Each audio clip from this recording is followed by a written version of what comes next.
మహిమ. ఈ ఉదయకాలం దేవుడు మరోసారి మనకు లైవ్లో పాడటానికి, ప్రభువును స్తుతించడానికి తన కృప చూపాడు. కూడి ఉన్న సహోదరి సహోదరులందరికీ ప్రభు పేరిట రెండు వందనాలు. మీరు క్షేమంగా ఉన్నారు కదా? మీరు పిల్లలు, మీ కుటుంబాలు క్షేమంగా ఉన్నారని నమ్ముతూ ప్రార్థన చేసుకుందాం. సర్వాధిపతి అయిన మా తండ్రి, మీకు స్తోత్రాలు. మీ నామానికి మహిమ, ఘనత, ప్రభావములు కలుగునట్లుగా ప్రార్థన చేస్తున్నాం. పరిశుద్ధాత్ముడా, మా మధ్యలోనికి మీరు దిగురండి. మా మధ్యలో మీరు సంచారము చేయండి. మా మధ్యలో మహిమ పొందండి. తండ్రి, మీకు వందనం. మిమ్మలను మీరు హెచ్చించుకోండి, ఈ కార్యాన్ని జరిగించండి. యేసు నామములోనే ప్రపంచమంతా మీ సన్నిధిలో, మీ నామములో ఆసక్తితో ఎంతోమంది లేఖన భాగాలను బోధిస్తున్న మీ భక్తురాలను మీరు దీవించండి, ఆశీర్వదించండి. మమ్మలను కూడా జ్ఞాపకం చేసుకోండి. యేసు నామములో అడుగుచున్నాము తండ్రి. ఆమేన్, ఆమేన్. స్తుతి.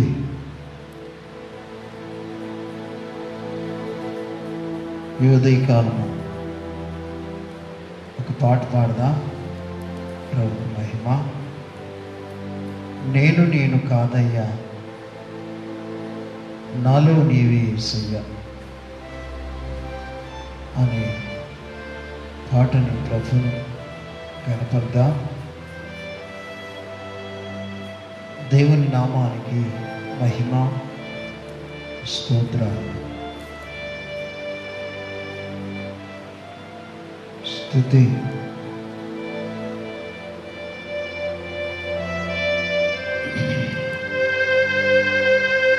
నేను కాదయ్యా,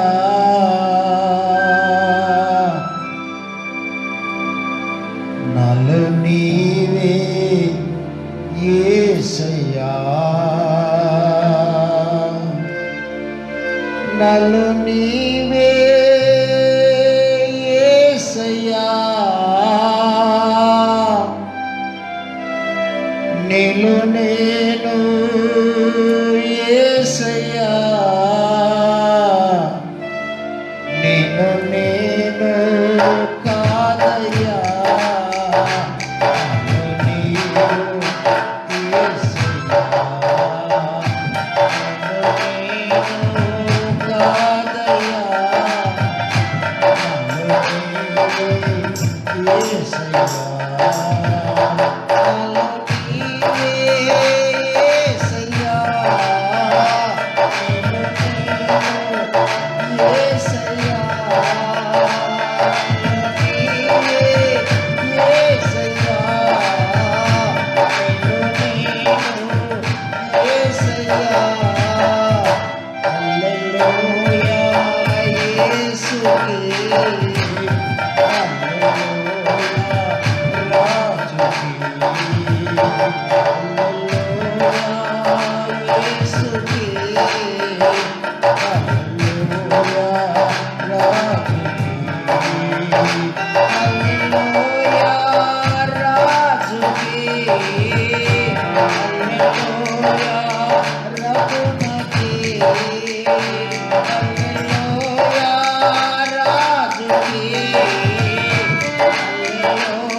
స్తోత్రాలు.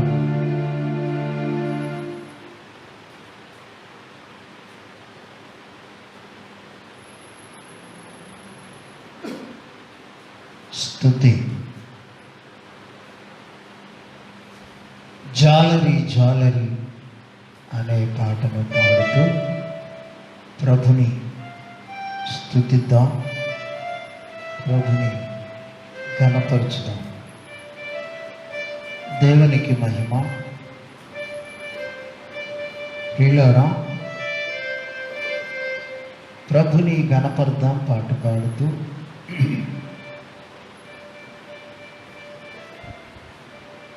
జాలరి జాలరి జాలరి జాలరి జాలరి ఓ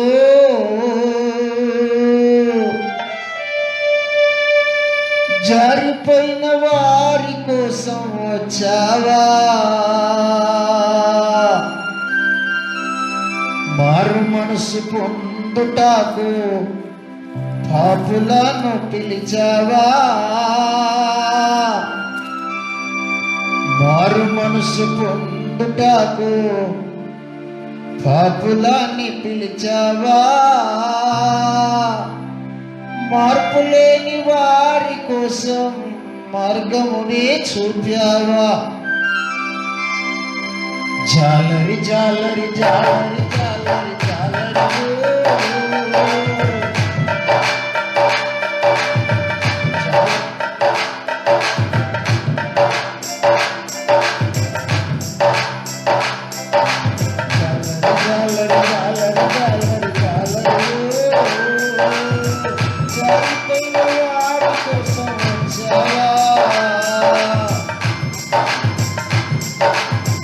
జారిపోయిన వారి కోసం వచ్చావా,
పడిపోయిన లాజరు యొద్దకు వచ్చావా,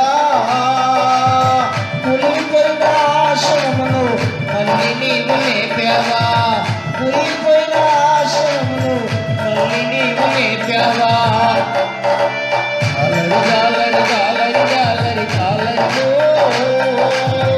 జారిపోయిన వారి కోసం వచ్చావా, జారిపోయిన వారి కోసం వచ్చావా. జాలరి జాలరి జాలరి జాలరిలో జారిపోయిన వారి కోసం వచ్చావా, జారిపోయిన వారి కోసం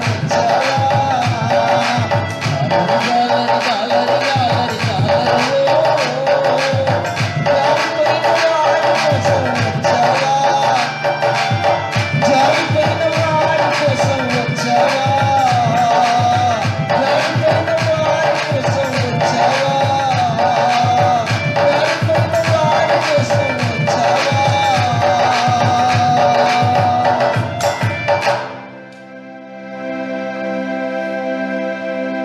చిన్న అందరము కలిసి ఆరాధన చేద్దాం. తల్లి చెల్లి ఒక్క క్షణం జారిపోయిన నీ కొరకు నా కొరకైన వచ్చాడు. తల్లి, లోకములో పాపములో సతమతమై నాశనానికి గురి అయిపోతున్న దినాల్లో ఆయన నీ కొరకు నా కొరకు వచ్చాడు. దేవుని నామానికి స్తోత్రం. మారు మనసు పొందటానికి భూలోకములో ఉన్న ప్రతి పాపి కొరకు నోరు తెరిచి నిన్ను నన్ను పిలిచాడు. అమ్మా, తల్లి, చెల్లి, తమ్ముడు, దేవుని సన్నిధిలో ఉన్న నీవు ఒక విషయాన్ని జ్ఞాపకం చేసుకో. యేసు లేకపోతే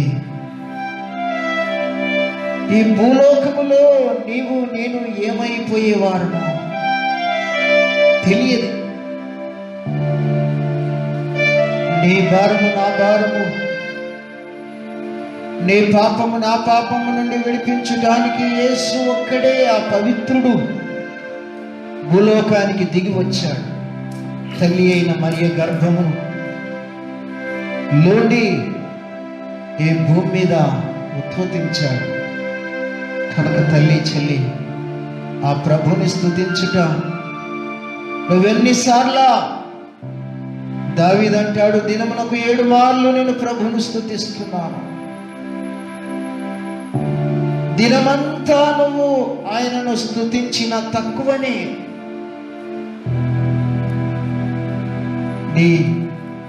ఆయన నీ పట్ల చేసిన రుణాన్ని తీర్చలా. ప్రార్థించుకుందాం. ఒకసారి గుర్తు పెట్టుకుంటావా, యేసు నీ పట్ల ఆయన ఏమి చేశాడు? ఆయన చేసిన ఉపకారములలో దేనిని మరవకుండా నువ్వు చూసుకుంటే ధన్యురాలు.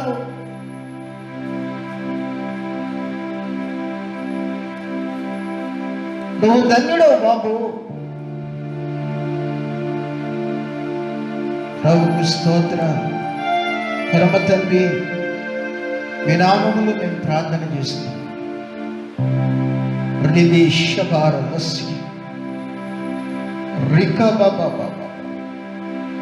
పరిశుద్ధాత్ముడా, మీరు చేసిన ఉపకారానికి మేమేమి చెల్లించలేము. మహాగణుడవైన మా తండ్రి, మీకు స్తోత్రం.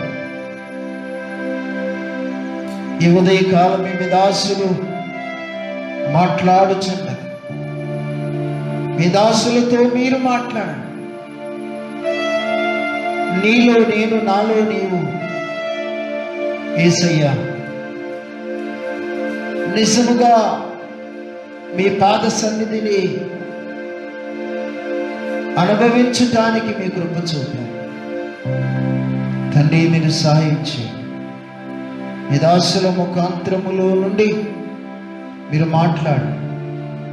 కృపచు, ధైర్యపరచు, మీ శక్తిని ప్రసాదింపచేయండి. మీ ముఖ కాంతిని వారి ముఖములో ప్రసాదింపచేయండి తండ్రి. వారు మాట్లాడుతున్నప్పుడు మీ ముఖ కాంతి వారిలో నిలుచునుగాక అని మేము ప్రార్థన చేస్తాం. కృపలో బలపరచండి, ఆదరించు. యేసునామమున అడుగుచున్నాము తండ్రి. ఆమేన్, ఆమేన్. మంచిది. దేవుని దాసుడు దేవుని వాక్యాన్ని అందిస్తారు. స్తోత్రం. ఆమేన్.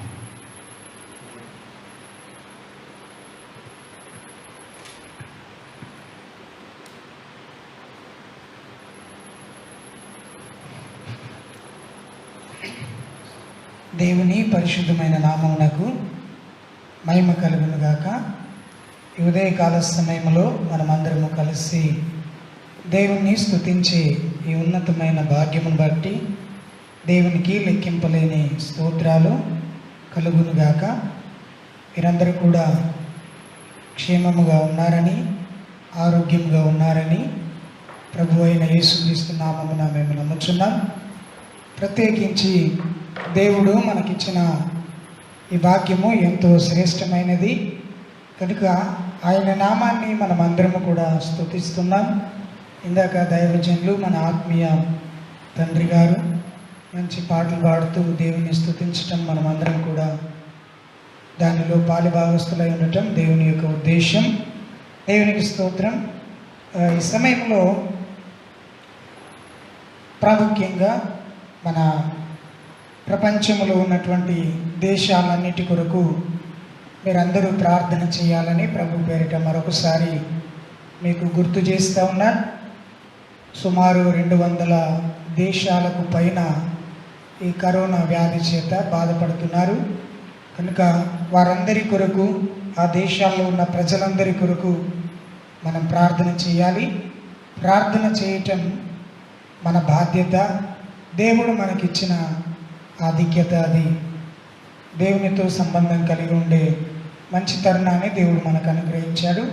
సరే, ఈ సమయంలో కొంతసేపు దేవుని యొక్క వాక్యమును ధ్యానం చేసుకుందాం. పరిశుద్ధ గ్రంథం నుండి ఒక మాటను చదువుకుని మనం ముందుకు వెళ్దాం. కీర్తన గ్రంథం 103వ కీర్తన, 103వ కీర్తన 14వ వచనం మనం చదువుదాం. కీర్తన గ్రంథము 103వ కీర్తన 14వ వచనం నేను చదువుతున్నాను. దయచేసి జాగ్రత్తగా ఆలకించాలని కోరుతున్నాను. మనము నిర్మింపబడిన రీతి ఆయనకు తెలిసే ఉన్నది. మనము మంటివారమని ఆయన జ్ఞాపకము చేసుకొనుచున్నాడు. ప్రార్థన చేద్దాం. పరిశుద్ధుడైనటువంటి మా తండ్రి, నీ పరిశుద్ధ నామానికి నీకు వందనాలు, స్తోత్రాలు చెల్లిస్తున్నాం. ఈ ఉదయకాల సమయంలో ఈ ప్రజలమైన మేమందరము కూడా నాయన ఈ ఫేస్బుక్ ద్వారా, యూట్యూబ్ ద్వారా కలుసుకోవడానికి నువ్వు మా కృపను చూపించావు. నా తండ్రి, నీ కృపను బట్టి నీకు లెక్కింపలేని స్తోత్రాలు చెల్లిస్తున్నాం. ఈ దినవాక్య భాగం ద్వారా మాతో మీరు మాట్లాడమని యేసు నామమున ప్రార్థించి వేడుకుంటున్నాము తండ్రి. ఆమేన్. దేవుని పరిశుద్ధ గ్రంథములో నుండి కీర్తన గ్రంథము 103వ కీర్తన, దావీదు రాసిన కీర్తన 14వ వచనాన్ని మనం చదువుకుంటున్నాం. మనము నిర్మింపబడిన రీతిని ఆయనకు తెలిసే ఉన్నది. మనము మంటివారమని ఆయన జ్ఞాపకము చేసుకొనుచున్నాడు. ప్రియమైనటువంటి దేవుని సంగమా, ఈ ఉదయకాల సమయంలో వాక్య భాగం నిమిత్తమై మనం ధ్యానిస్తున్నటువంటి ప్రాముఖ్యమైనటువంటి మాట, భక్తుడైనటువంటి దావీదుతో దేవుడు ప్రత్యేకించి మాట్లాడుతున్నటువంటి సందర్భం. దేవునితోని దావీదు మాట్లాడుతున్న ప్రాముఖ్యమైన ప్రార్థన సందేశాన్ని మనం జ్ఞాపకం చేసుకుంటున్నాం. ఈ 103వ కీర్తనలో మనం బహుశ్రద్ధగా గమనించినట్లయితే దావీదు తన యొక్క ప్రాణమును దేవునితో పెనము వేసుకుని నడిపించబడినటువంటి స్థితిని మనం అక్కడ గమనిస్తాం. అంతేకాకుండా తన హృదయమునంతటిని కూడా దేవుని ఎదుట కుమ్మరించినట్లుగా, దేవునితో కలిసిపోయి తన యొక్క అంతరంగములో దేవుని స్తుతించినట్లుగా, దేవుని యొక్క సహవాసములో పాలిభాగస్థుడే ఉండినట్లుగా ఈ వచ్చిన భాగాలన్నిటిలో మనం చదువుతూ ఉంటాం. ఆ రకంగా చదువుతూ వస్తూ ఉంటే 14వ వచనానికి రాగానే దేవుని యొక్క వాక్యం ఇలాగున జ్ఞాపకం చేస్తూ ఉంది. మనము నిర్మింపబడిన రీతి ఆయనకు తెలిసే ఉన్నది. దావీదు దేవుని సన్నిధిలో ఈ మాటను గుర్తు చేసుకుంటున్నాడు. నేను నిర్మింపబడినటువంటి సంగతి నా దేవునికి తెలిసి ఉన్నది. నా దేవుడు నన్ను నిర్మించి ఉన్నాడు, నా దేవుడు నన్ను సృష్టించి ఉన్నాడు అనే సంగతిని దావీదు గుర్తు చేసుకుంటా ఉన్నాడు. ఈరోజు నా దేవుని వాక్యం వింటున్నటువంటి నా ప్రియ సహోదరి సహోదరులారా, మనము కూడా ఆయన చేత నిర్మించబడినటువంటి వారము. మన స్థితిని గతిని ఎరిగినటువంటి దేవుడు మనలను తన యొక్క ఆలోచన చొప్పున తాను నిర్మించాడు, తాను సృష్టించాడు. ఈ దిన వర్తమానంలో ప్రాముఖ్యమైన సంగతులను మీ మధ్యలో పంచుకోవాలని ఆశపడుతున్నాను. దేవుడు మనుషుని 5 విధములుగా దేవునికి ఇష్టమై ఉండుట కొరకు సృష్టించాడు. ప్రియులారా గమనించాలి, దావీదు అంటున్నాడు, నేను నిర్మించబడినటువంటి సంగతి దేవునికి తెలుసు. దేవుడు నన్ను ఏ విధంగా సృష్టించాడు అనే సంగతి దేవునికి తెలుసు అని దేవుని సన్నిధిలో గుర్తు చేసుకుంటున్నాడు. ప్రియమైనటువంటి దేవుని బిడ్డలారా, ఈ లోకములో దేవుడు సమస్తమును సృజించిన తరువాత చివరిగా దేవుడు మానవుని సృష్టించినట్టు దేవుని లేఖనాల్లో మనం గమనిస్తూ ఉంటాం. మానవుని యొక్క సృష్టి అమోఘమైనది, ఆశ్చర్యమైనది, అద్భుతమైనటువంటిది. దేవుడు తన మనస్సులోనికి తలంపు రాగానే తాను సృష్టించాలని నిర్ణయించుకొని దేవుడు మనిషిని మానవ రూపాన్ని సృష్టించుటకు, మనుషుడి యొక్క హృదయ రహస్యములు ఎరిగినటువంటి దేవుడు కనుక మట్టితో మానవుని సృష్టించినట్టుగా దేవుని లేఖనాల్లో మనం గమనిస్తూ ఉంటాం. జిగట కలిగినటువంటి మట్టిని తీసుకొని దానిని చక్కగా తన రూపమును ఏర్పాటు చేసి ఆ మనుషుడి యొక్క నాసిక రంధ్రములో దేవుడు తనకు కలిగినటువంటి వాయువును, జీవ ఆత్మను ఊదగా నరుడు జీవాత్మాయను అనేటువంటి మాటలు ఆదికాండము 1వ అధ్యాయంలో మనం చదువుతూ ఉంటాం. ప్రియమైనటువంటి దేవుని బిడ్డలారా, దేవుడు ప్రతి మనుష్యుని కూడా ఒక ప్రత్యేకమైనటువంటి ప్రణాళికతో, ప్రత్యేకమైనటువంటి ఉద్దేశముతో, ప్రత్యేకమైనటువంటి ఆశ్చర్యమైనటువంటి క్రియలు జరిగించడం కొరకై దేవుడు ప్రతి మనుషుని నిర్మిస్తాడు. ప్రతి మనుషుడికి ఆ దేవుడి చూపినటువంటి కృపను బట్టి, దయను బట్టి ఆ మనుషుడి యొక్క జీవితంలో దేవుని కార్యాలు జరిగించడానికి దేవుని చిత్త ప్రకారంగా ప్రతి మనుషుణ్ణి నిర్మిస్తాడు, లేకపోతే తయారు చేస్తాడు, సృష్టిస్తాడు. ప్రియులారా గమనించాలి, ఈ లోకంలో ఉన్నటువంటి మానవుడు సృష్టించినటువంటి దేవుణ్ణి పూజించక, సృష్టించినటువంటి దేవుణ్ణి ఆరాధించక, సృష్టికర్త అయినటువంటి దేవుణ్ణి గణపరచుక సృష్టిని పూజిస్తూ ఉన్నారు, లేకపోతే సృష్టిని ఆరాధిస్తూ ఉంటున్నారు. ప్రియులారా, మనమైతే అలా కాదు, కానీ మనం క్రీస్తు రక్తము ద్వారా కడగబడిన మనము సృష్టికర్త అయినటువంటి దేవుణ్ణి మనం పూజిస్తున్నాం. అందును బట్టి దేవునికి మహిమ కలుగును గాక. హల్లెలూయా. ప్రియులారా, దేవుడు మనల్ని సృష్టించిన విధానమును మనం గమనించినప్పుడు ఆయన నిర్మించినటువంటి నిర్మాణము అతి శ్రేష్టమైనటువంటిది. మట్టిగా ఉన్నటువంటి మనలను తన యొక్క మహిమ స్వరూపములోనికి మార్చడానికి దేవుడు మనల్ని సృష్టించాడు. ప్రియులారా గమనించాలి, మొదటిగా మనం గమనించినట్లయితే దేవుడు మనల్ని సృష్టించిన విధానములో మొదటి ఆలోచన, పరిశుద్ధాత్మ దేవుడు నాలో ఉంచినటువంటి కొన్ని ఆలోచనలను మీ ముందు పంచుకోవాలని ఆశపడుతున్నాను. దేవుడు మనుష్యుని 5 విధానములుగా సృష్టించాడు, 5 విధాలుగా సృష్టించాడు. ఎందుకు దేవుడు సృష్టించుకున్నాడు మనుష్యుని అని ఆలోచిస్తే, మొదటిగా తెస్సలోనికి రాసిన పత్రిక 1వ అధ్యాయం 5వ అధ్యాయము 9వ వచనములో మనం చదివితే వాక్యం ఇలాగూ సెలవిస్తూ ఉంది. ఎందుకనగా మన ప్రభు అయిన యేసుక్రీస్తు ద్వారా రక్షణ పొందుటకే దేవుడు మనలను నియమించెను గాని ఉగ్రత పాలగుటకు నియమింపలేదు. ప్రియులారా గమనించాలి, ఇక్కడ అపోస్తులైనటువంటి పౌలు ఈ తెస్సలోనిక సంఘానికి ఈ విషయాలను తెలియజేస్తా ఉన్నాడు. దేవుని ప్రజలను గమనించాలి, ఈ తెస్సలోనిక సంఘములో ఉన్నటువంటి విశ్వాసులకు, పరిశుద్ధులకు, దేవుని అంగీకరించినటువంటి, దేవుని ఆరాధిస్తున్న ప్రజలకు అపోస్తులైన పౌలు అంటూ ఉంటున్నాడు, మన ప్రభు అయినటువంటి యేసుక్రీస్తుల వారు మనలను రక్షణ పొందుటకు మనలను దేవుడు సృష్టించాడు, ఉగ్రత పాలగుటకు దేవుడు మనలను సృష్టించలేదు. ప్రియులారా గమనించాలి, దేవుని యొక్క సృష్టి మానవుని యొక్క జీవితంలో రక్షణ పొందటానికి. ఈ రక్షణ ఎందుకు కలిగి ఉండాలి, ఈ రక్షణ కలిగినటువంటి ప్రజల ద్వారా దేవుడు ఏం చేస్తాడు అనే సంగతులు మనందరికీ తెలుసు. ప్రియులారా గమనించాలి, రక్షణ పొందటానికి ఒక మనుషుడు పాపము నుండి విడుదల పొంది పశ్చాత్తాపపడి మారు మనస్సు పొంది ప్రభు అయిన యేసుక్రీస్తు సన్నిధిలో తన పాపములను ఒప్పుకొని తన పాపములను విడిచిపెట్టి యేసు ప్రభు పాదముల ఎదుట ప్రభువా నన్ను క్షమించు అని మొరపెట్టి దేవునికి తనను తాను అప్పగించుకొని దేవుడు తనకిచ్చేటువంటి రక్షణను పొందుకోవడానికి దేవుడు సృష్టించాడు. ఎందుకు దేవుడు యొక్క ఈ రక్షణ కలిగిన ప్రజలను దేవుడు రక్షణ కలిగి ఉండటానికి దేవుడు ఎందుకు ఇష్టపడ్డాడు అని ఆలోచిస్తే, దేవుడు ఆదామును అవ్వను చేసిన తర్వాత దేవుని యొక్క వాక్యములు మనం గమనిస్తే ఆదికాండం 3వ అధ్యాయములో జరిగిన సంగతి మనందరికీ తెలుసు. సాతాను కుయుక్తి కలిగినటువంటిదై అవ్వను మోసపరిచి, అవ్వ ద్వారా ఆదామును కూడా మోసపరిచి దేవుని యొక్క సహవాసం నుండి, దేవుని యొక్క సన్నిధి నుండి, దేవుడిచ్చినటువంటి రక్షణ నుండి, దేవుడిచ్చిన కాపుదల నుండి, దేవుడిచ్చిన మహిమ ఐశ్వర్యము చొప్పున దేవుడు ఉంచినటువంటి ఆ మహిమ కలిగినటువంటి జీవితము నుండి సాతానుడు వారిని పడగొట్టి సాతానుడు వారిని దేవునికి దూరపరిచినట్టుగా దేవుని లేఖనములు మనం గమనిస్తూ ఉంటున్నాం. అంటే దేవుడు ఉంచినటువంటి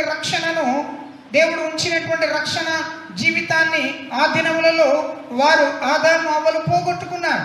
పాపము చేయటం ద్వారా దేవుని మాటను విని దేవుని మాట ప్రకారం జీవించిన వారిలో దేవుని యొక్క మాట కంటే సాతాను మాటకు లోబడిన వారై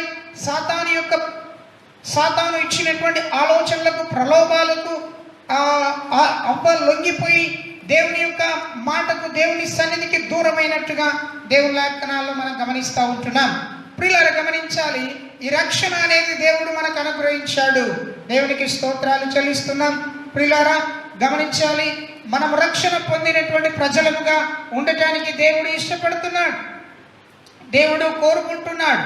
అంతేకాకుండా మీరు కీర్తన గ్రంథంలో 104 కీర్తనలో మీరు చదివినట్లయితే మరొక మాట అక్కడ ఇలాగున వ్రాయబడి ఉంటుంది.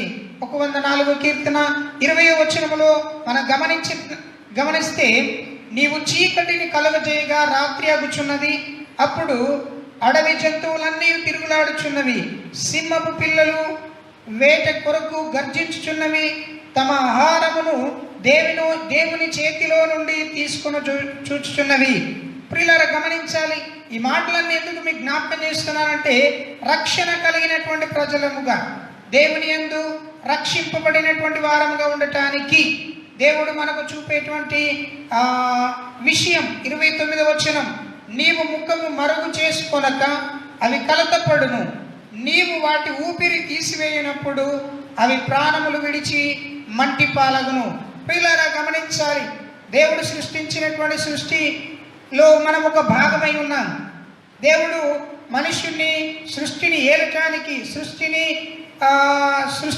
ఏలుటకు దేవుని యొక్క సన్నిధానమును సృష్టించి ఉన్నాడు. అంతేకాదు ప్రియులారా, దానికంటే ముందు రక్షింపబడటానికి దేవుని యొక్క రక్షణ నీకు అవసరం. పాపములో ఉండి పరిశుద్ధంగా జీవించడానికి దేవుని యొక్క రక్షణ నీకు అవసరమై ఉన్నది. యేసుక్రీస్తుల వారి యొక్క రక్షణను కలిగినటువంటి వ్యక్తిగా నీవు ఉండటానికి నువ్వు ప్రయత్నించాలి. ఏ మనిషిని కూడా దేవుడు ఉగ్రత పాలు చేయటానికి ఒప్పుకోడు. ఎందుకంటే నశించుచున్న దానిని వెతికి రక్షించడానికి ప్రభు అయిన యేసుక్రీస్తుల వారు ఈ లోకానికి వచ్చారు. లూకా సువార్తలు మీరు చదివితే, నశించిన దానిని దేవుడు వెతికి రక్షించడానికి లోకానికి వచ్చాడు. రక్షించుటకు రక్షణకర్త అయినటువంటి దేవుడు నిన్ను రక్షించటానికి ఈ లోకానికి వచ్చి ఉన్నాడనే సంగతిని నువ్వు మరవకూడదు. ప్రియులారా గమనించాలి, రక్షణ అనేది నువ్వు కాపాడుకోవాలి. ఈ రోజుల్లో దేవుని యొక్క సన్నిధానమున రక్షింపబడినటువంటి ప్రతి మనుషులు కూడా రక్షణ కొరకు ప్రాకులాడుతున్నారు. రక్షణ కొరకు ఎవరు మమ్మల్ని రక్షిస్తారని ఆలోచన కలిగి తిరుగులాడుతూ ఉంటున్నారు. ఈ రోజున నేను మీకు లైవ్ ద్వారా జ్ఞాపకం చేస్తూ ఉన్నాను, ప్రియమైనటువంటి సహోదరుడా, నువ్వు ఏ పాపంలో పడి ఉన్నప్పటికైనా రక్షణ ఎవ్వరి వలన కలగదు, కానీ ప్రభు అయిన యేసుక్రీస్తు వలననే కలుగుతుంది అని అపోస్తుల కార్యముల గ్రంథం 4వ అధ్యాయం 12వ వచనంలో చదివితే, 11వ వచనంలో చదివితే ఆ మాటలు అక్కడ మనకు కనబడతా ఉంటాయి. ప్రియులారా, దేవుని వాక్యం 12వ వచనం, మరి ఎవని వలనను రక్షణ కలగదు, ఈ నామముననే మనము రక్షణ పొందవలెను గాని ఆకాశము క్రింద మనుషులలో ఇయ్యబడిన మరి ఏ నామమున రక్షణ పొందలేము. ప్రియులారా, నువ్వు రక్షింపబడాలంటే, నువ్వు రక్షణలోనికి రావాలంటే యేసు క్రీస్తు యొక్క నామము పేరిటనే నీవు రక్షణ కలుగుతుంది. ఆయన నామములో రక్షణ ఉన్నది అనే సంగతిని నువ్వు గ్రహించాలని ప్రభు పేట మనం చేస్తున్నాను. అపోస్తులుగా పిలువబడుతున్నటువంటి యేసుక్రీస్తు యొక్క శిష్యులు యేసుక్రీస్తు తాను బోధించిన బోధనలను అంగీకరించి యేసుక్రీస్తుల వారు చెప్పిన మాట ప్రకారం వారు జీవించి వారు బ్రతుకుతున్నటువంటి సమయమున అపోస్తులైనటువంటి పేతురు దేవుని సువార్తను ప్రకటించినప్పుడు, దేవునికి స్తోత్రాలు, 5,000 మంది రక్షింపబడ్డారు, 3,000 మంది రక్షింపబడ్డారు. అద్భుతాలు, ఆశ్చర్యమైనటువంటి కార్యములన్నీ కూడా జరుగుతూ ఉన్నాయి. దేవునికి స్తోత్రం. అందరూ కూడా దేవుని యొక్క విశ్వాసంతో ఉండి ఉన్నప్పుడు పేతురు ఈ మాటలు చెప్తా ఉన్నాడు, ఎవ్వరి వలన రక్షణ మనకు కలగదు. మనం రక్షింపబడాలంటే దేవునికి స్తోత్రాలు కలుగును గాక. ప్రియులారా, రక్షింపబడాలంటే యేసుక్రీస్తు నామము ద్వారానే మనకు రక్షణ కలుగుతుంది అనే మాటను గుర్తు చేస్తా ఉన్నాడు. అంతేకాకుండా మీరు యెషయా గ్రంథంలో చదివినట్లయితే దేవుని వాక్యం ఇలా రాయబడి ఉన్నది, రక్షింపబడకుండునట్లు నా చేతులు కురచ కాలేదు, నేను మిమ్మల్ని కాపాడుటకు నా చేతులు కురచ కాలేదు. ప్రియులారా, ప్రభు మనలను కాపాడుటకు, ప్రభు మనలను రక్షించడానికి తన యొక్క చేతులు కురచ కాలేదు అనేటువంటి మాటలు మనం గమనిస్తూ ఉంటున్నాం. యెషయా గ్రంథం 59వ అధ్యాయం 1వ వచనంలో స్పష్టంగా రక్షింపనేరకుండునట్లు యెహోవా హస్తము కురచ కాలేదు, విననేరకు ఉండునట్లు ఆయన చెవులు మందము కాలేదు, మీ దోషములు మీకును దేవునికిని మీ దేవునికిని అడ్డముగా వచ్చెను. ప్రియులారా, రక్షణ అనేది ఎక్కడ ఆగిపోతుంది? నువ్వు చేసిన పాపములను బట్టి, నువ్వు చేసిన ఏ క్రియలను బట్టి, దేవునికి అవిధేయతగా నడుచుకున్నట్టును బట్టి, దేవునికి ఇష్టమైన జీవితాన్ని జీవించకపోవడాన్ని బట్టి, దేవుని యొక్క అంతరంగమును నీవు ఎరగకపోవడాన్ని బట్టి, దేవుడు చేసే కార్యములను నీవు గుర్తించకపోవడాన్ని బట్టి, నీవు చేస్తున్న ప్రతి పాపము దేవునికి నీకు అడ్డుగోడగా తయారైంది, అడ్డుగోడగా నియమించబడింది. ఆ అడ్డుగోడను తొలగించుకోవడానికి ఈ లోకానికి ప్రభు అయిన యేసుక్రీస్తుల వారు నీ పాపము నుండి విముక్తులుగా చేయుట కొరకు తనను తాను తగ్గించుకొని ఈ లోకంలో తన యొక్క రక్తమును చిందించి తన జీవితాన్ని అర్పించి నీ కొరకు బలిగా అర్పణగా అర్పించబడి నిన్ను రక్షించుటకు తన ప్రాణమును అర్పించాడు. దేవునికి స్తోత్రం, హల్లెలూయా. ప్రియులారా, దేవుని యొక్క సృష్టి, నేను సృష్టించినటువంటి విధానం ఏంటంటే నా ప్రభువు నన్ను రక్షించాడు అనేటువంటి సంగతిని నువ్వు ఎన్నడూ కూడా మరిచిపోకూడదు. ప్రియులారా, నువ్వెన్నడూ కూడా మరిచిపోకూడదు. నువ్వు జ్ఞాపకం ఉంచుకోవాలి, నువ్వు పొంది ఉన్నటువంటి రక్షణను నువ్వు జాగ్రత్తగా కాపాడుకోవాలి.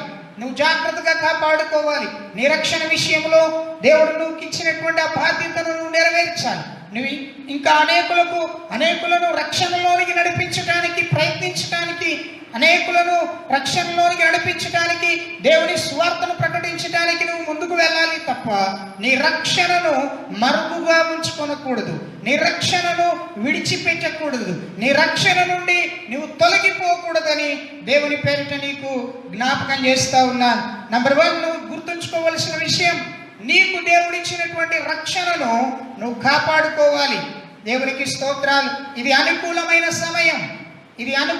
సమయం.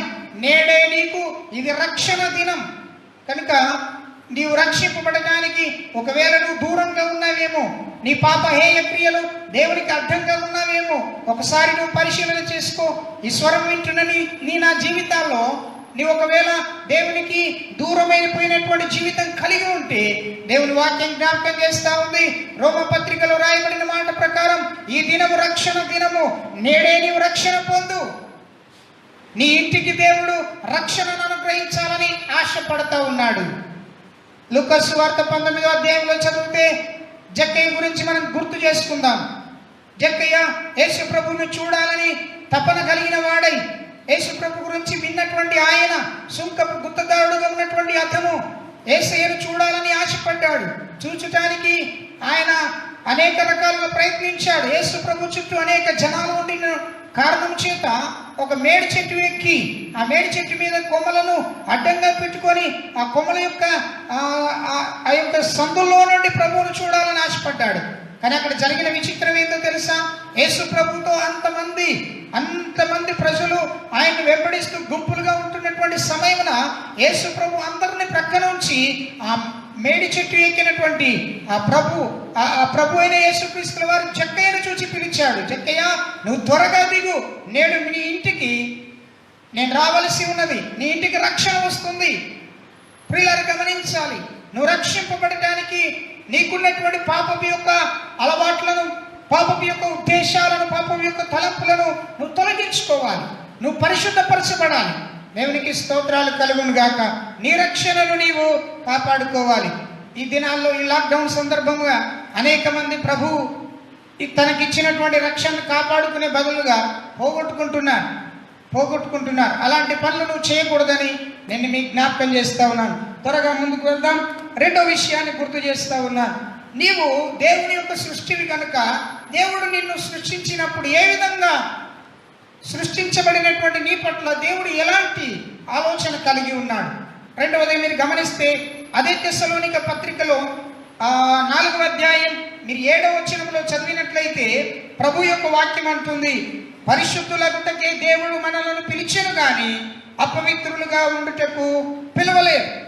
ప్రియులారా, ఇక్కడ గమనించాలి, దేవుడు నిన్ను పరిశుద్ధంగా ఉండటానికి దేవుడు నిన్ను సృష్టించాడు. ఆ దినములలో ఇశ్రాయేలు ప్రజలతోని దేవుడు ఒక మాటను గుర్తు చేశాడు, నేను పరిశుద్ధుడను కనుక మీరు కూడా పరిశుద్ధులుగా ఉండాలి అని లేవియ కాండంలో రాయబడి ఉన్నది.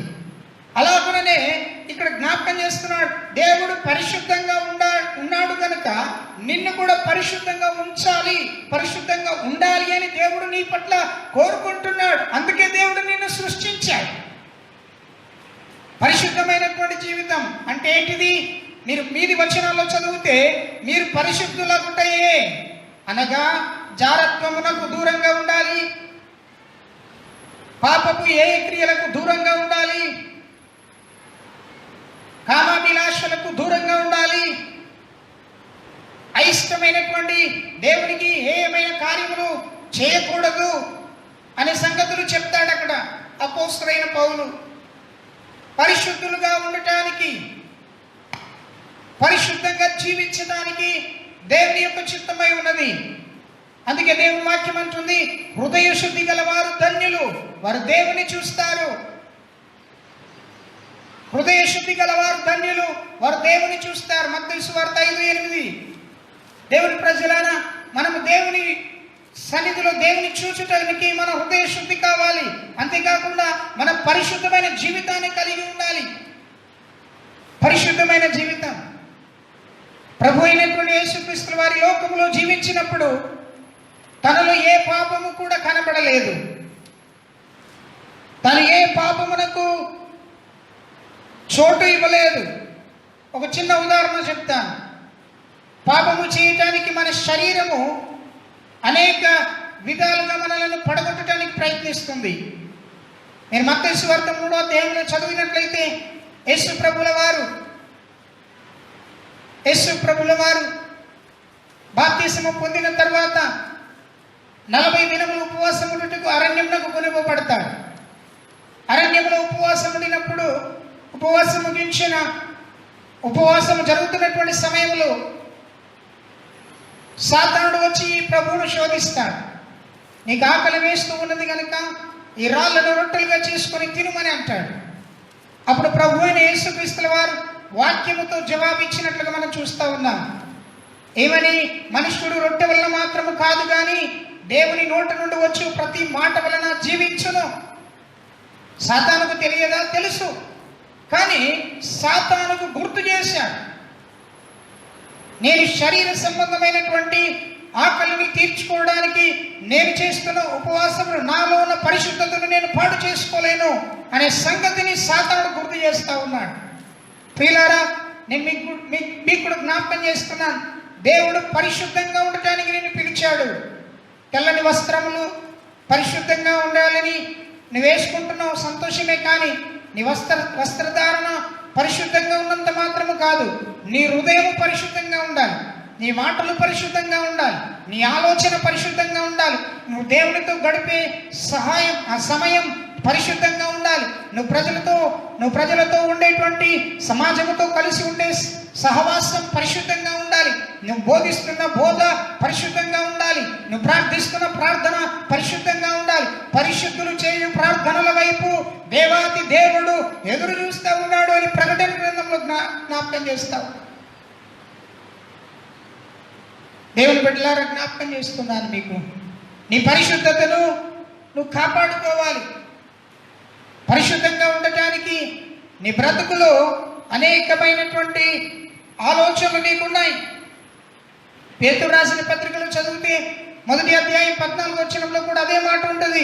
నేను పరిశుద్ధులను కనుక మీరు కూడా పరిశుద్ధులుగా ఉండండి, మీరు పరిశుద్ధంగా జీవించండి, పరిశుద్ధంగా మీరు బ్రతకండి, పరిశుద్ధమైనటువంటి జీవితాన్ని మీరు కొనసాగించండి. పరిశుద్ధతను నువ్వు కలిగి ఉండాలి. భక్తుడైనటువంటి ప్రవక్త అయినటువంటి యేషయా దేవుని సన్నిధిలో ప్రార్థిస్తున్నప్పుడు దేవుని దర్శనం పొందుకున్న సమయమున దేవుని ఇలా స్తుతిస్తున్నాడు. సైన్యములకు అధిపతి యెహోవా పరిశుద్ధుడు, పరిశుద్ధుడు, పరిశుద్ధుడు. దేవుని యొక్క సన్నిధిలో ఆయన స్తుతిస్తున్నప్పుడు ఆయన పరిశుద్ధతను జ్ఞాపకం చేసుకుంటున్నాడు. నీవు ప్రజలకు నీవు పరిశుద్ధంగా కనబడవచ్చును, కానీ రహస్యమందు చూస్తున్నటువంటి నీ దేవుడు నిన్ను చూసినప్పుడు నీలో పరిశుద్ధత కనబడుతుందా? నీ వ్యక్తిగత జీవితంలో పరిశుద్ధత కలిగి ఉన్నావా? ఆలోచించి ఒకసారి. దీని తాత్పర్యం ఏంటిదో తెలుసా? దేవుడు నిన్ను పరిశుద్ధంగా ఉండటానికి నిర్మించాడు, పరిశుద్ధంగా ఉండటానికి నిన్ను సృష్టించాడు. కానీ నీవే దేవుని యొక్క పరిశుద్ధతను ప్రక్కన పెట్టి దేవుని యొక్క పరిశుద్ధతకు దూరం అయిపోయి పాపపు ఏమైన క్రియలు, లోక సంబంధమైన ఆలోచనల వైపును తిరిగి దేవుని యొక్క వాక్యానికి వ్యతిరేకంగా జీవిస్తున్నావు. సూటిగా ప్రభు నీతో మాట్లాడుతున్నావు. ఈ లాక్డౌన్ యొక్క పరిస్థితుల్లో ఉన్నటువంటి నీవు నీ పరిశుద్ధతను నువ్వు కాపాడుకోవాలి, నీ పరిశుద్ధతలో నువ్వు జీవించాలి. ప్రియులారా, రాజకీయం చేయటం ద్వారా పరిశుద్ధత రాదండి. ఇతరులకు మేలు చేయటం ద్వారా నీకు పరిశుద్ధత రాదు. ఒకడు హృదయంలో కాఠిన్యము ఉంచుకొని బహాటముగా అనేకమైన పనులు చేసినా అది పరిశుద్ధతలోనికి రాదు. ప్రభు దాన్ని మెచ్చుకోలేడు. ఎందుకో తెలుసా? హృదయం కాఠిన్యం అయిపోయింది, అంటే మైలపడిపోయింది, పాపము చేత నింపబడిపోయింది. బయట నువ్వు ఎంత పరిశుద్ధమైన వ్యక్తిగాను ప్రకటించబడినా ప్రయోజనం లేదు, దేవుడు మెచ్చుకోనడు. అందుకే దేవుని ప్రజలారా మీకు జ్ఞాపకం చేస్తా ఉన్నాను. యెషయా దేవుని సన్నిధిలో ప్రార్థిస్తున్నప్పుడు, దైవ దర్శనం పొందుకున్నప్పుడు యెషయాతో దేవుడు అంటాడు, యెషయా గ్రంథం 6వ అధ్యాయం చదివితే అక్కడ రాయబడి ఉంటుంది, యెషయా ప్రజలు నశించిపోతున్నారు, వారికి సువార్తను ప్రకటించడానికి నువ్వు వెళ్ళాలి అంటే, ప్రభువా నేను పాపిని, నేను పరిశుద్ధులను కాను, నేను పరిశుద్ధులను కాను. నీవు సేవకుడు ఏదైనా పని చెప్పి నేను పంపిస్తే చూసి రమ్మంటే కాల్చొస్తావు, చెప్పిరారా నాయన అంటే ఉన్నది లేనంతా సదురుకొని తీసుకొని వచ్చేస్తావు. తప్పు కదా? యెషయా అంటున్నాడు, ప్రభువా నేను ప్రభు నీ పరిచర్యలు లేకపోతే నీ సువార్తను ఆ ప్రజలకు ప్రకటించాలి అంటే నీవు నన్ను కాల్చు, నన్ను పరిశుద్ధపరచు, నాలో పరిశుద్ధతను తీసుకురా. జ్ఞాపకం చేస్తా ఉన్నాను, ఈ ఉదయకాలం నా స్వరం వింటున్న నీవు నీ పరిశుద్ధతను నువ్వు కాపాడుకోవాలి. యోసేపు తన పరిశుద్ధతను కాపాడుకున్నాడు. ప్రియులారా, అబ్రహాము తన పరిశుద్ధతను కాపాడుకున్నాడు. దేవుని యొక్క వాక్యంలో మనము అనేక మంది భక్తులను మనం చూస్తాం. అపోస్తలుడైన పౌలు తాను పరిశుద్ధంగా ఉండటానికి తనను తాను కాపాడుకున్నాడు. ఎన్నో శ్రమలు. కొరింథీయులకు రాసిన పత్రిక 11వ అధ్యాయంలో చూస్తే అపోస్తలుడైనటువంటి పౌలు అనుభవించిన శ్రమల జాబితా అక్కడ కనబడుతూ ఉంటుంది. భయంకరంగా తాను పరిశుద్ధంగా ఉండటానికి ప్రయత్నించాడు, ప్రయత్నంలోనే కొనసాగాడు. ప్రియులారా, నువ్వు పరిశుద్ధంగా ఉండాలని దేవుడు కోరుకుంటున్నాడు. మూడవదిగా దేవుని బిడ్డలారా, దేవుడు నిన్ను స్తుతించడానికి నిర్మించాడు. దేవునికి స్తోత్రం. మొదటిగా దేవుడు నిన్ను రక్షణ పొందటానికై, రక్షింపబడిన కొరకై దేవుడు సృష్టించాడు. రెండవదిగా దేవుని వాక్యం చెప్తుంది నువ్వు పరిశుద్ధంగా ఉండాలని దేవుడు కోరుకున్నాడు. మూడవదిగా దేవుడు నిన్ను స్తుతించుటకు నిర్మించాడు. మీరు చూడండి, యెషయా గ్రంథంలో 43వ అధ్యాయంలో 21వ వచనం అక్కడ ఇలా రాయబడి ఉన్నది. 21వ వచనం, నా నిమిత్తము నేను నిర్మించిన జనులు నా స్తోత్రమును ప్రచురము చేయుదురు. దేవుడు ప్రత్యేకించి యెషయాతోని ప్రత్యేకించి మాట్లాడుతూ ఉన్నాడు. వాస్తవానికి సందర్భాన్ని మనం గమనించినట్లయితే యాకోబును గురించి దేవుడు జ్ఞాపకం చేస్తున్నాడు. యెషయాతోని యాకోబు గురించిన చరిత్రను గుర్తు చేస్తూ ఉన్నాడు. యాకోబుతో చెప్తా ఉన్నటువంటి మాట చెప్పాడు, నిన్ను సృజించిన వాడను నేనే, నిన్ను సృజించి ఉన్న వాడనైన యెహోవాను నేను, ఇశ్రాయేలును నిన్ను నిర్మించిన వాడను ఇలాగ సెలవిస్తున్నాను, నేను నిన్ను తయారు చేశాను, నేను నిన్ను సృష్టించాను, నేను నిన్ను క్రియేట్ చేశాను, నేను నీతో మాట్లాడుతున్నానని యెషయాతో చెప్తా ఉన్నాడు. ఏమని? నేను నిర్మించిన నా జనులు నా నిమిత్తము నేను నిర్మించిన నా జనులు నాకు స్తోత్రమును ప్రచురం చేయాలి. ఇక్కడ విషయం మీరు బాగా గమనిస్తే వచనంలో దేవుడు నిర్మించిన జనులు దేవునికి స్తోత్రములు చేయాలి, లేకపోతే దేవుని స్తుతించాలి. కానీ ఈ రోజుల్లో ఎవరిని స్తుతిస్తున్నారు? ఎవరైనా నీకు ధన సహాయం చేస్తే వారినే నువ్వు పొగుడుతూ ఉంటావు. సంఘ కాపరి జాగ్రత్తగా వినాలి. ధనము వెంబట నువ్వు వెళ్ళటానికి వీల్లేదు, అది నీ వెంబట వస్తుంది. నువ్వు ప్రభు వెంబట వెళ్ళాలి. ప్రియులారా, దేవుని స్తుతించడానికి దేవుడు నిర్మించాడు. స్తుతించడం ఎంతో శ్రేష్టమైనది. ఎందుకు స్తుతించాలి? ఎందుకు స్తోత్రములు చెల్లించాలి? దేవుడు నిన్ను కాచి ఉంచినందుకు, దేవుడు చేసిన మేలులను బట్టి, దేవుడు నిన్ను నిర్మించినందుకు, దేవుడు నీకు సహాయం చేసినందుకు, దేవుడు నీకు ఆరోగ్యమునిచ్చినందుకు దేవుని నీవు స్తుతించాలి. స్తుతి పొందదగినటువంటి వాడు ప్రభు అయిన యేసుక్రీస్తుల వారు. దేవుడైనటువంటి యెహోవాను స్తుతించుడి అనే మాటలు మనం గమనిస్తూ ఉంటాం. 150వ కీర్తనలో మనం స్తుతిని గురించినటువంటి కీర్తనగా మనం చదువుకుంటూ ఉంటాం. తంబురతోను నాట్యముతోను స్తుతించాలి, బుర్రధ్వనితో దేవుని స్తుతించాలి, గంభీర స్వరముతో దేవుని స్తుతించాలి, గంభీర తాళములతో దేవుని స్తుతించాలి. చూడండి, ఎన్నో విషయాలు అక్కడ రాయబడుతున్నాయి. సన్నతంతుల సితారతోను దేవుని స్తుతించాలి అని వాక్యం సెలవిస్తూ ఉంది. ప్రియులారా, గమనించాలి, దేవుని యొక్క వాక్యం వింటున్న నీ నా జీవితాల్లో నిన్ను నిర్మించిన నీ దేవుని నీవు స్తుతించాలి. నువ్వు మనుషుని స్తుతించడం కాదు. ఈ రోజుల్లో అనేక మంది అనేక రకరకాలైనటువంటి స్తుతించడం, ఘనపరచడం జరుగుతూ ఉంది. ప్రభు వాక్యం చెప్తా ఉంది, నీవు నన్ను ఘనపరిస్తే నేను నిన్ను ఘనపరుస్తానన్నాడు. కనుక దేవుని యొక్క సంఘములో ఉన్నటువంటి విశ్వాసిగా ఉన్న నీవు, దేవుడు నిన్ను సృష్టించినది మూడవదిగా దేవుని స్తుతించడానికి. మనం యోహాను సువార్తలో చదువుతాం, మనం 4:24లో చదువుతాం, దేవుడు ఆత్మ కనుక ఆత్మతోనూ సత్యముతోనూ ఆయన్ను ఆరాధించాలి. ఆయన ఆరాధించేటువంటి ప్రజలముగా మనం ఉండాలి.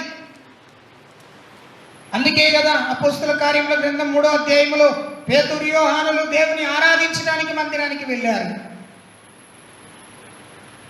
ప్రియులారా, అందుకే కదా దేవుని ఆరాధిస్తున్నప్పుడు అద్భుత ఆశ్చర్య కార్యాలు జరిగినాయి.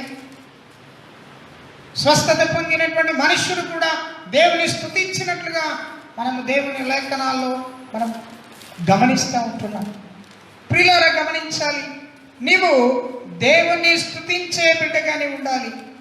దేవుణ్ణి గణపరిచేటువంటి కుమారుడిగా, కుమార్తెగా నువ్వు ఉండాలని కోరుతున్నాను. నువ్వు మందిరానికి వెళ్ళినప్పుడు నువ్వు దేవుని స్తుతించాలి. నువ్వు గృహంలో ఉండినప్పుడు దేవుని స్తుతించాలి.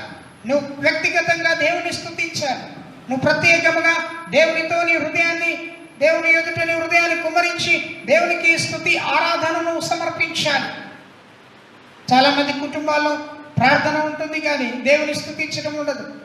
ఎప్పుడు చూసినా ఏదో రకమైనటువంటి గొడవ, సమస్య, ఏదో ఒకటి.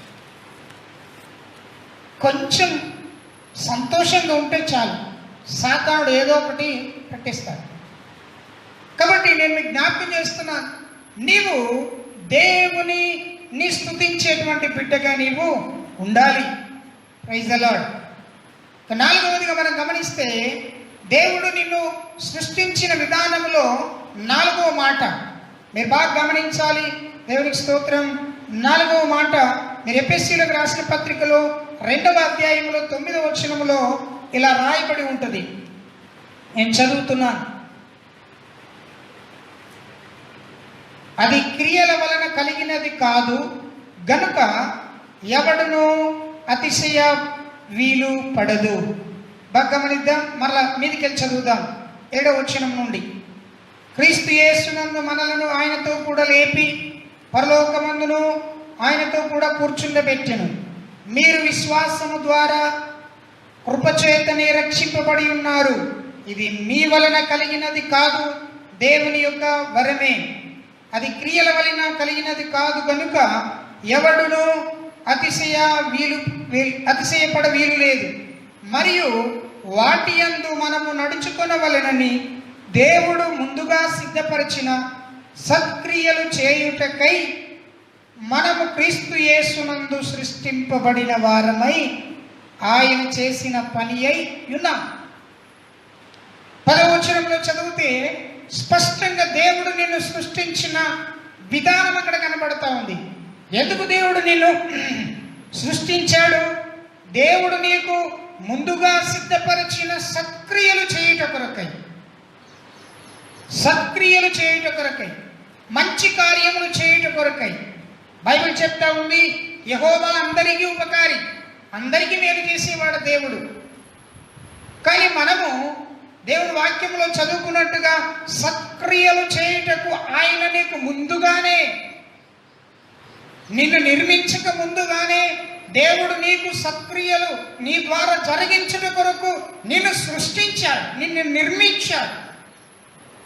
మంచి కార్యములు చేయుట కొరకు, మంచి ఉద్దేశములను నువ్వు కలిగి జీవించుట కొరకు, మంచి తలంపులతో నీ బ్రతుకును కొనసాగించుట కొరకు దేవుని వాక్యం స్పష్టంగా మనకు అక్కడ రాయబడి ఉంది. సత్క్రియలు చేయుట కొరకు. సత్క్రియలు అంటే మంచి కార్యములు. మన మత్తయి సువార్త 5వ అధ్యాయంలో చదివితే సత్క్రియలను గురించి ప్రభువైన యేసుక్రీస్తు వారు ఒక మాట గుర్తు చేశాడు. ఎందుకో దేవుని యొక్క ఆత్మను జ్ఞాపకం చేస్తుంది. 5వ అధ్యాయం 16వ వచనం. మనుష్యులు మీ సత్క్రియలను చూచి పరలోకమందున్న మీ తండ్రిని మహిమపరచినట్లు వారి ఎదుట మీ వెలుగును ప్రకాశించనీయుడి. మీరు చేస్తున్న మంచి పనులను బట్టి, మంచి కార్యములను బట్టి దేవుని యొక్క సన్నిధానమున నీ పరలోకపు యొక్క తండ్రి నామము మహిమపరచబడుతుంది. మంచి కార్యములు చేయటాన్ని బట్టి, మంచి పనులను చేయటాన్ని బట్టి. దేవుని ప్రజలు పాపపు క్రియలు చేయకూడదండి. పాపపు యొక్క ఆలోచనలను అసలు ఏమాత్రం కూడా జరిగించడానికి వీల్లేదు. పాపము అనేది నీకు దూరమైపోయి ఉండాలి. ఎప్పుడైతే నువ్వు క్రీస్తు రక్తంలో కడగబడ్డావో కడగబడిన నీవు నీ జీవితంలో పాపపు యొక్క హేయమైన క్రియలకు నువ్వు దూరమైపోయి నువ్వు పరిశుద్ధపరచబడాలి. నువ్వు పరిశుద్ధపరచబడినప్పుడు నీలో పాపం అనేది నివసించదు, పాపం అనేది నీలో ఉండదు, పాపపు యొక్క హేయమైన క్రియలు నీలో జీవించవు. అప్పుడు నువ్వేమవుతావు? దేవునికి నువ్వు పరిశుద్ధంగా ఉండటమే కాకుండా నువ్వు మంచి పనులు చేయటానికి నిన్ను నీవు సిద్ధపరచుకుంటావు. అంతేకాదు ప్రియులారా, మన మంచి పనులు చేయటానికి ప్రభు మనల్ని నిర్మించాడు అనే సంగతిని జ్ఞాపకం చేస్తా ఉన్నాను. నువ్వే పనులు చేస్తున్నావు? ఎంతోమంది సేవకులు విశ్వాసుల గురించి మనం చాలాసార్లు యూట్యూబ్లో కానీ ఫేస్బుక్లో కానీ వింటూ ఉన్నాం. చెప్పేది ఒకటి, వారు చేసేది ఒకటి. ప్రియులారా, నువ్వేం పలుకుతున్నావో, ఏ కార్యములు జరిగిస్తున్నావో అవి పరలోకమందు దేవుని జీవపు గ్రంథంలో లిఖించబడతాయి. ఒక దినమున తీర్పు దినము వచ్చినప్పుడు దేవుడు నిన్ను నిలబెట్టి నిన్ను తీర్పు తీరుస్తాడు. బాగా జాగ్రత్తగా ఉండాలి. ప్రియమైనటువంటి దేవుని ప్రజలారా, జ్ఞాపకం చేస్తూ ఉన్నాను, దేవుడు నీకు చేస్తున్నటువంటి కార్యములను నువ్వెన్నడూ కూడా మర్చిపోకూడదు. నీవు కూడా మంచి కార్యాలు చేయాలి. మీరు ఆ దేవునికి స్తోత్రం, తీతు పత్రికలో మీరు చదివితే 2వ అధ్యాయంలో కొన్ని విషయాలు అక్కడ రాయబడి ఉంటాయి. ఎలాంటి మంచి పనులు మనం చేయాలనే సంగతులు అపోస్తుడైనటువంటి దేవునికి స్తోత్రం, తీతు పత్రిక ఒకసారి తీద్దాం. దేవునికి స్తోత్రాలు. తీతు పత్రిక 2వ అధ్యాయంలో 14వ వచనం అనుకుంటాను. దేవునికి స్తోత్రం. 14వ వచనం చదువుతున్నాను. ఆయన సమస్తమైన దుర్నీతి నుండి మనలను విమోచించి సత్క్రియల యందు ఆసక్తి గల ప్రజలను తన కోసము పవిత్రపరచుకొని తన సొత్తుగా చేసుకొనుటకు తన్ను తానే మన కొరకు అర్పించుకున్నాడు. ఎలాంటి పనులు చేశాడంటే ప్రభు అయిన యేసుక్రీస్తు వారు బాగా చాలా ప్రత్యేకమైన సమస్తమైన దుర్నీతి నుండి మనలను విడిపించి, సమస్తమైన దుర్నీతి నుండి దేవుడు నిన్ను విడిపించి, ప్రభు దయాళుడని రుచి చూచి ఉన్న ఎడల సమస్తమైన దుష్టత్వమును, దేవునికి అయిష్టమైనటువంటి కార్యములన్నీ విడిచిపెట్టడం, దుర్నీతి నుండి విడుదల పొందటం, పాపహేయమైన క్రియల నుండి విడుదల పొందటం, అపవిత్రత నుండి పరిశుద్ధతలోనికి రావటం. వచ్చిన తర్వాత దేవుడు నీ ద్వారా జరిగించే కార్యములట ఎలాంటివట? తనను తాను సత్క్రియల యందు ఆసక్తి కలిగిన వారై, మంచి కార్యములు చేయటందు ఆశ కలిగిన వారై ఉండుటకు దేవుడు నిన్ను నిర్మించాడు. 4వ విషయాన్ని గుర్తు చేశాను మీకు. దేవుడు నిన్ను సత్క్రియలు చేయుటకు నిర్మించాడు. 5వదిగా చివరి మాట, నిన్ను దేవుడు ఆశీర్వదించుటకు నిర్మించాడు. బైబిల్ చెప్తా ఉంది, ఆశీర్వాదమునకు వారసులగున్నట్లు నేను నిన్ను నిర్మించాను. 1 పేతురు మీరు 3వ అధ్యాయం 9వ వచనంలో చదివితే దేవుడు నిన్ను ఆశీర్వదించడానికి సృష్టించాడు. బైబిల్ గ్రంథంలో రాయబడిన మాటలు శ్రేష్టమైనటువంటివి. వారసుడిగా ఉండటానికి, ఆశీర్వాదములకు కారణభూతుడిగా ఉండటానికి, ఆశీర్వాదము కలిగిన వ్యక్తిగా నీవు ఉండటానికి. హల్లెలూయా. అబ్రహామును దేవుడు ఆశీర్వదించడానికి పిలిచాడు. మోషేను ఇశ్రాయేలు ప్రజలను ఐగుప్తు నుండి విడిపించి కనాను దేశంలోనికి ప్రవేశించడానికి, ఆశీర్వదించడానికి పిలిచాడు. క్రైస్తవుడా, దేవుని ప్రజలారా, నిన్ను కూడా ప్రభు ఆశీర్వదించడానికి పిలిచాడు. మనం అందరం అనుకుంటాం ఆశీర్వాదములు నానా రకాలుగా ఉన్నాయి, అనేక విధాలుగా కనబడతాయి బైబిల్లో. శరీర సంబంధమైన ఆశీర్వాదాలు వేరు, పర సంబంధమైన ఆశీర్వాదాలు వేరు, భూలోక సంబంధమైన ఆశీర్వాదాలు వేరు, దేవుని సంబంధమైన ఆశీర్వాదాలు వేరు. నేను చెప్పేది ఏంటంటే దేవుని సంబంధమైన ఆశీర్వాదాలకు వారసుడు కావాలని, దేవుని యొక్క సహవాసంలోను పాలిభాగస్తుడిగా ఉండాలని, ఆశీర్వాదమునకు వారసుడుగా ఉండుట కొరకే ప్రభువు నిన్నేం చేశాడండి? సృష్టి సృష్టించాడు. ప్రియులారా, ఈ 5 విషయాలు జ్ఞాపకం తెచ్చుకోండి. దేవుడు నిన్ను సృష్టించిన విధానములను ప్రక్కన పెట్టి నీకు ఇష్టమైనటువంటి రీతిలో ఒకవేళ తిరుగుతున్నావేమో, ప్రభు నీతో సూటిగా మాట్లాడుతున్నాడు. ప్రియమైనటువంటి స్నేహితుడా, సహోదరి, సహోదరుడా, ఈ ఉదయకాలం ప్రభు నీతో స్పష్టంగా మాట్లాడుతున్నాడు. దేవుడు నిర్మించిన రీతిని నీవు తెలుసుకోవాలి. ప్రభు నిన్ను ఏ విధంగా నిర్మించాడు, నిన్ను తల్లి గర్భములో ఉండినప్పుడు నిర్మించినటువంటి స్థితిని నీవు ఎరిగి ఉండాలి. మందులు వాడితే పిల్లలు కలుగుతారు అనేది ఈ లోకంలో జరుగుతున్నటువంటి సంభాషణ. కానీ దేవుని సెలవు లేకుంటే నీ సంతానము అభివృద్ధి పొందదు. దేవుని యుద్ధ నుండే రావాలి. మనం ఎక్కడి నుండి వచ్చాం? మన సంతానం కూడా అక్కడి నుండే రావాలి. కనుక జ్ఞాపకం చేస్తున్నాను, నీ పిల్లలు ఆశీర్వదించబడాలంటే, నీకున్న తరములు ఆశీర్వదించబడాలంటే, నీకున్న పరిశుద్ధతలోనే ఉండాలంటే, నీకున్న రక్షణను కాపాడుకోవాలంటే, నువ్వు చేస్తున్నటువంటి క్రియలు మంచి క్రియలుగా మార్చబడి నువ్వు జీవితం ముందుకు వెళ్ళాలంటే, నువ్వు దేవుని స్తుతించడమే, దేవుని ఆరాధించడమే కాకుండా దేవునికి మహిమకరముగా జీవించడానికి ప్రయత్నిస్తున్నటువంటి వ్యక్తివి ఒకవేళ అయినట్లయితే నీలో ఏదైనా పాపం ఉందేమో పరిశీలన చేసుకో. ఇలాంటి సృష్టికర్త అయినటువంటి దేవుని నువ్వు విడిచి సృష్టిని పూజిస్తున్న నీ జీవితంలో ఇకనైనా నీ హృదయాన్ని దేవునికి అప్పగించుకొని నీ బ్రతుకును కొనసాగించు. అలాంటి కృపను దేవుడు నీకు అనుగ్రహించునుగాక. ప్రార్థించుకుందాం. పరిశుద్ధుడా, నీకు వందనాలు చెల్లిస్తున్నాను. సమయంలో దైవజనులు అయ్యగారు, మన ఆత్మీయ తండ్రి బిషప్ అయ్య గారు వచ్చి ప్రార్థనలో ప్రార్థన చేసి వారు ఆశీర్వాదాన్ని అనుగ్రహిస్తారు.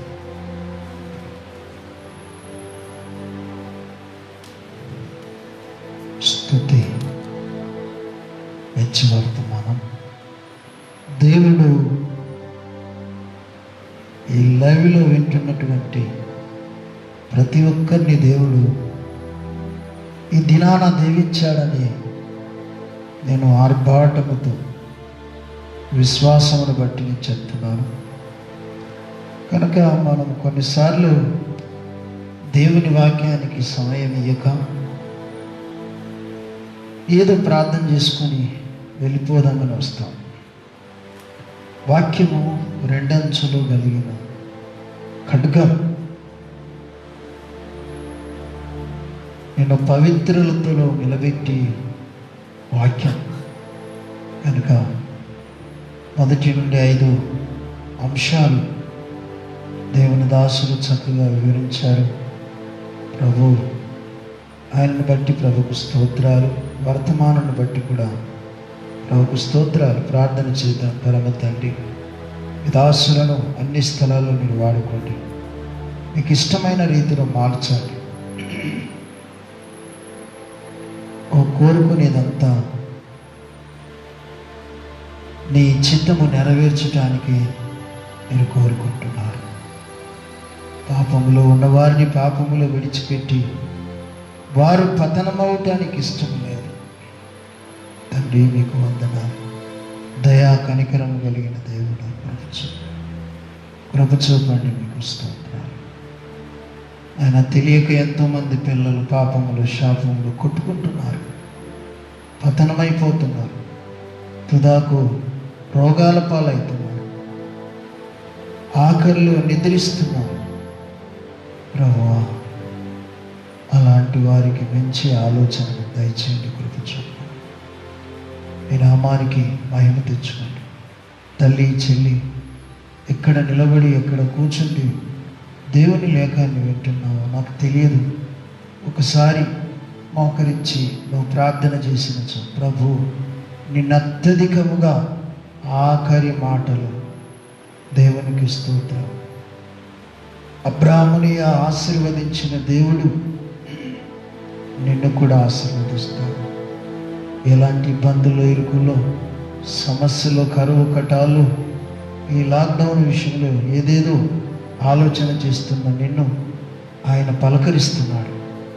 ప్రభు, మీకు స్తోత్రాలు.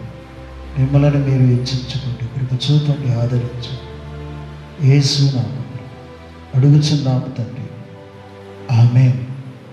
తండ్రి అయిన దేవుని ప్రేమ, కుమారుడైన యేసుక్రీస్తు వారి కృప, పరిశుద్ధాత్మని యొక్క అన్యోన్య సహవాసం కూడి వచ్చిన మాకును మీకును తన కృప సదాకాలము తోడై నీడై ఉండునుగాక. దేవునికి స్తోత్రం. ప్రభునందు మీ అందరికీ వందనాలు. ప్రార్థన చేయండి. ప్రభు మిమ్మల్ని దీవించుగాక. Amen. Amen. Praise the lord.